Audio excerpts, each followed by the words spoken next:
அமைச்சர் மனோ தங்கராஜ் அவர்கள் அமைச்சர் பொறுப்பிலிருந்து நீக்கப்பட்ட பிறகு வெறும் எம்எல்ஏ இருந்தார்ல கொஞ்ச நாள் எம்எல்ஏ இருக்கும்போது அவர் இதே கனிமவள கொள்ளைக்கு எதிராக போராட்டத்தை முன்னெடுக்கிறதுக்காக திட்டமிடல் பண்ணாரா இல்லையா?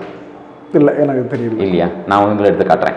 அந்த காங்கிரஸ் சார்ந்த தன்னுடைய கூட்டணி கட்சிகள் அத்தனையும் ஒருங்கிணைச்சிட்டு கனிமவள கொள்ளைக்கு எதிரான போராட்டத்தை வலிமையாக நம்ம முன்னெடுக்கணும், மக்கள்கிட்ட பரப்புரைகளை மேற்கொள்ளணும் அப்படின்னு சொல்லிட்டு போராட்டத்தை மீட்டிங் கூட்டினார். இப்போ என்கிட்ட இருக்கு, பத்திரிகை செய்தி இருக்கு, கூட்டினார்.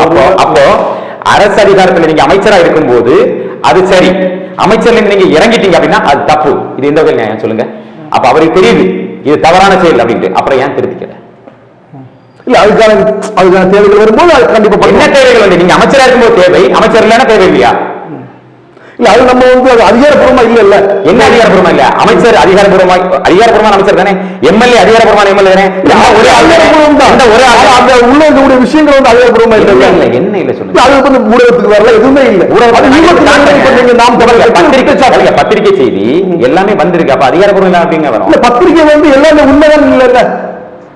பத்திரிகை செய்தி உண்மை இல்லைன்னு சொல்றீங்க. சில விஷயங்கள் மாத்தி எழுதுவாங்க. என்ன மாத்தி எழுதுவாங்க? நிறைய விஷயம் நடக்கலாம் இல்ல. என்ன அமைச்சர் அப்போ மீட்டிங் போட்டது பொய்யா?